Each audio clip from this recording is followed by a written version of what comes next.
Welcome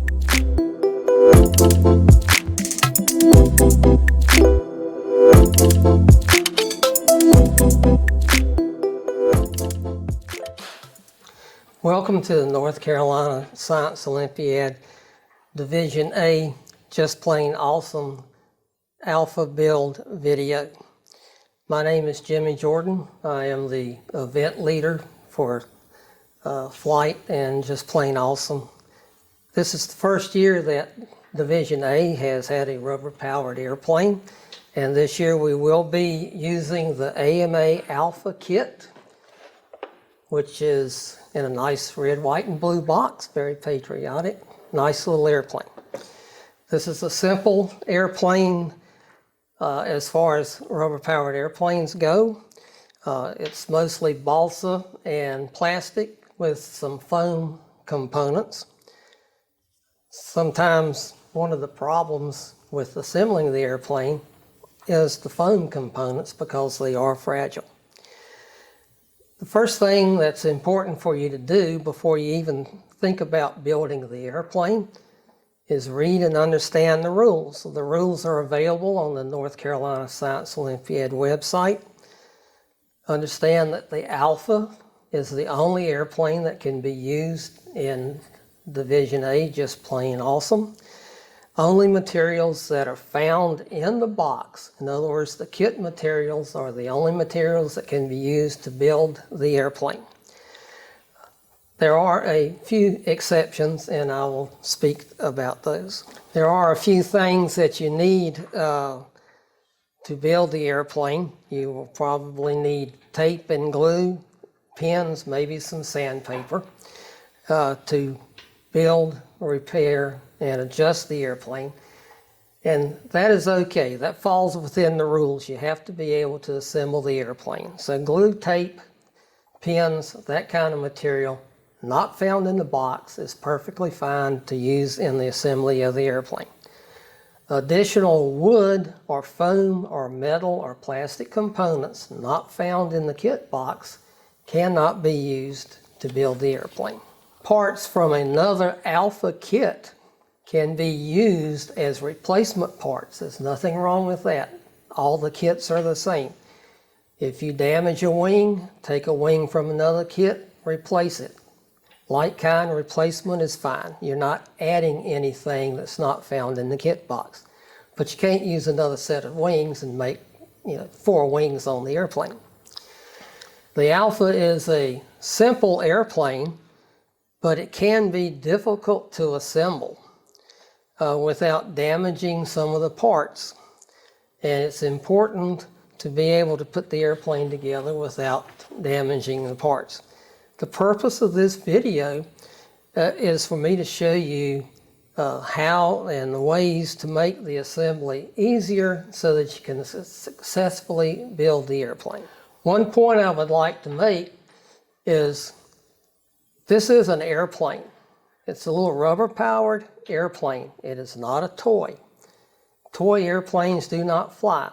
Fisher-Price makes nice little toy airplanes. Most of the time you pull them around with a string on the floor. But this is a real airplane. It flies for the same reasons that an airliner flies. The physics, the science does not change, only the size has changed. Before we start building, you will need to gather a few tools and other items to be able to successfully build the airplane. Some of the things that you will need is some glue. You can use white glue or carpenter's glue. The yellow carpenter's glue would be fine. You can use super glue, CA, cyanoacrylate, super glue, whatever you want to call it, can be used to assemble the airplane very, very cautiously. The problem with CA is it tends to melt the foam parts of the airplane, so it has to be used very carefully. You'll need a pen or a pencil, and you need some sanding sticks. And this is probably familiar to a lot of people. It's the old thick foam nail file has sandpaper on both sides, and the very common nail file that a lot of people use. All this stuff's laying around the house more than likely. So once you have your tools, it's time to open the box and take out the components of the airplane.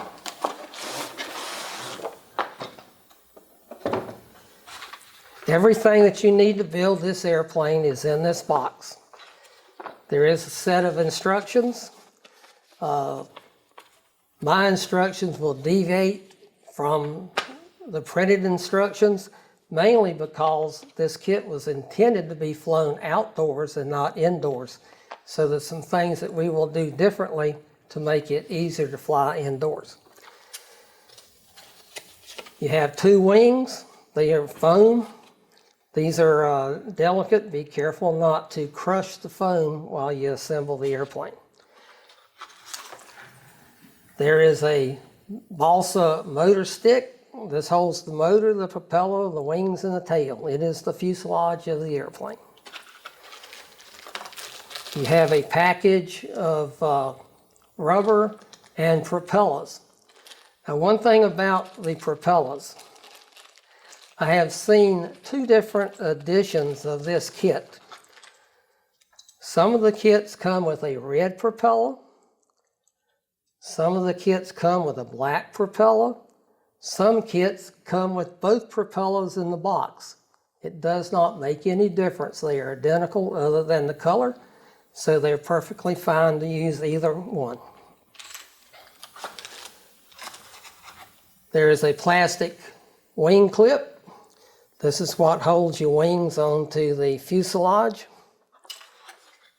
Vertical stabilizer, horizontal stabilizer. This makes up the tail. They are also foam, very thin pieces. This kit also comes with a 20-to-1 ratio rubber winder to wind your motors. We will not use this in building the airplane, but it's very, very useful when you go to fly. And 20-to-1 ratio just means that for one turn of the crank, it winds the rubber 20 revolutions. So you get 20 turns for one crank. I'll set the box aside. Okay, some of the problems in building this airplane, there are slots cut at the tail end of the airplane for the horizontal stabilizer and the vertical stabilizer to fit into. One of the problems is, and it differs slightly kit to kit, most of the times the slots are not wide enough for the foam pieces to slide into. And if you try to force the pieces into the slot, usually it will crumple or damage the foam. So what you do is you take the nail file, the thin orange one, place it in the slots, and you probably have to force it in a little bit, and just start sanding back and forth and widen the slots out. It's very simple. It takes a few minutes. Just continue to sand. Sand the horizontal slot. Just put the file in and sand it. Occasionally test fit until you get a nice slide friction fit that you can slide the pieces into the motor stick without damage. It takes a few minutes to do this, but it makes a much neater airplane. When you get the pieces fitted together, I suggest that you take a little bit of glue and just put a little bit of glue along the margins on one side just to tack the parts into place so it does not come apart or become dislodged while you're trying to fly. Another thing you may want to do is there is a center line on the horizontal stabilizer. You may be able to see it. That is useful in lining the stabilizer up with the fuselage or the motor stick, but once you slide it into the slot, you can't see it anymore. So what I would do is just take a pen or a pencil, and using the motor stick as a measurement, put little marks on the front and the back of the stabilizer to show where the stick should be. Then when you assemble it, you just line it up. It's where you see the marks, and everything will be square.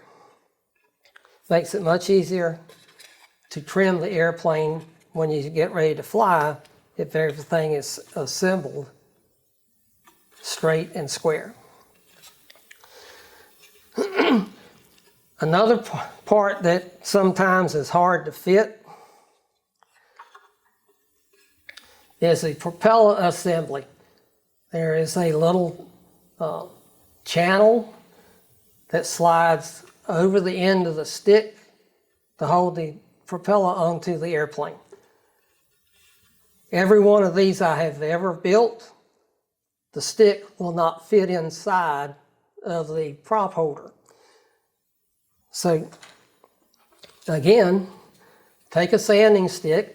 You can use the big one, a sanding block, whatever you have to sand, and just sand evenly all four sides of the stick and taper it down just a little bit. You may even round off the front edges to make it easier to slide on. Keep test fitting until you get a nice fit and the prop assembly slides right on. You want it to fit snug enough that it doesn't fall off or the propeller will not pull it off, but still, if you damage it or need to store the airplane, you can easily slide the part. So, widen the slots for the tail, trim down or taper the nose end of the motor stick so that the prop fits on better. Another part that is hard to fit is the red plastic part that is used to hold the wing onto the fuselage. It's just an extruded piece of plastic. Out of the box, it probably will not fit on the motor stick.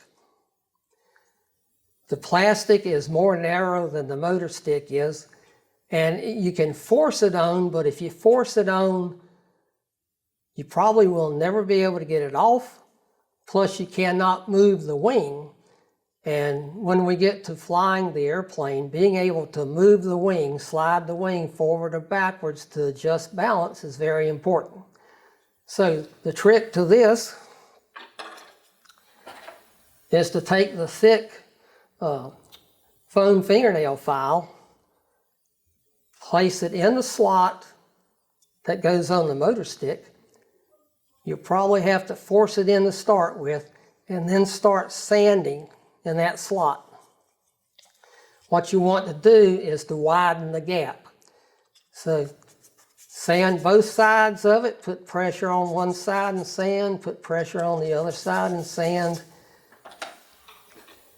Test fit to the airplane until you get a nice slide-on, slip-on fit. If you cannot, take your finger and push this clip back and forth on the motor stick. It's still too tight. You need to be able to move this back and forth. So just sand the slot out, widen it out. Another problem is most of the time the wings do not want to fit either. And you have to take the wings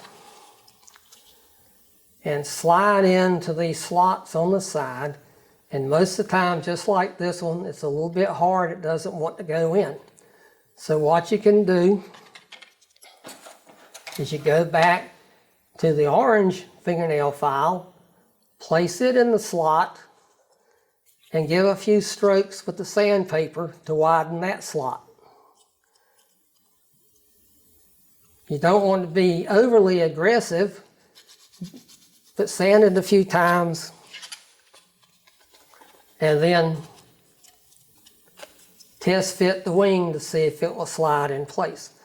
Once it starts to slide in place, then you're in good shape.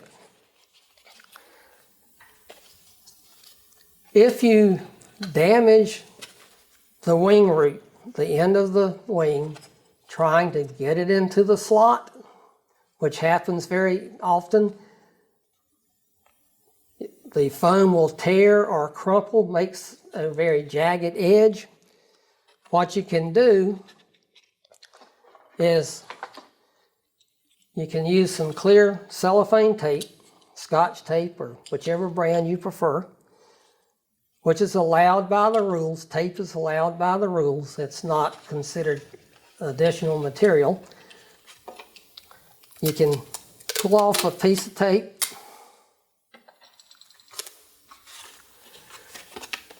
and place the tape on the edge of the wing about halfway. So you got half on this wing and half off. Smooth it down, then fold the tape over to the bottom side of the wing, and this will reinforce the wing. If the foam was damaged, just take your fingernail or any object that you can press down on it and flatten it back out.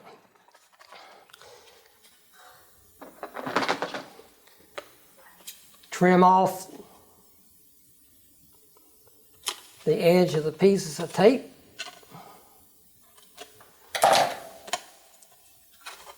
And your wing is repaired.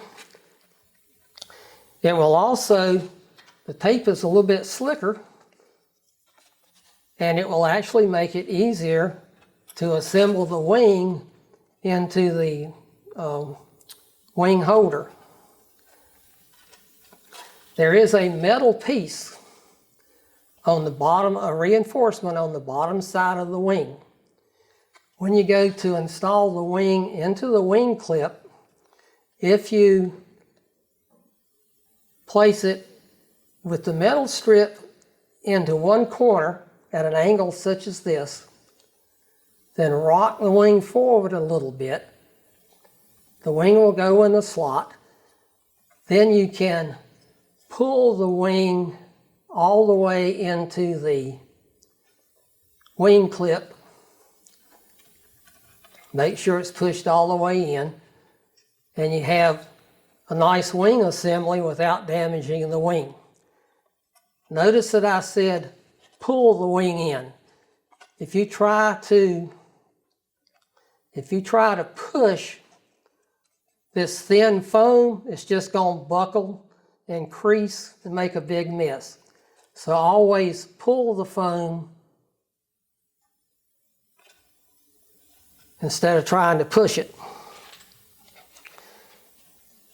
Then you can slide in the wing on the other side. See, this one does not want to fit. So I take my sanding stick, sand the slot slightly. Make another trial fit. Still does not want to fit. So I will take a piece of tape. The nice thing about using the tape, it actually makes the foam slick.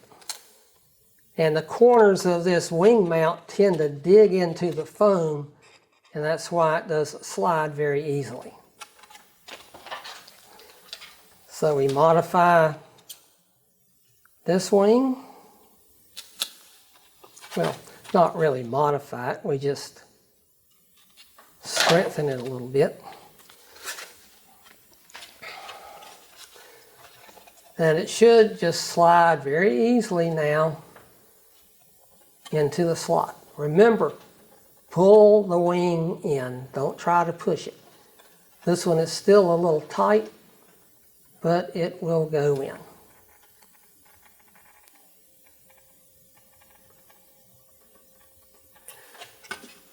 Now you have your wing assembled. Since you widen the slot in the clip, it will now fit on the motor stick very nicely. Since you have tapered the nose end, now the prop assembly fits on nicely. And you have an assembled AMA Alpha that's ready to start test flying, with the exception of the rubber motor. And in the next session, we will build a rubber motor.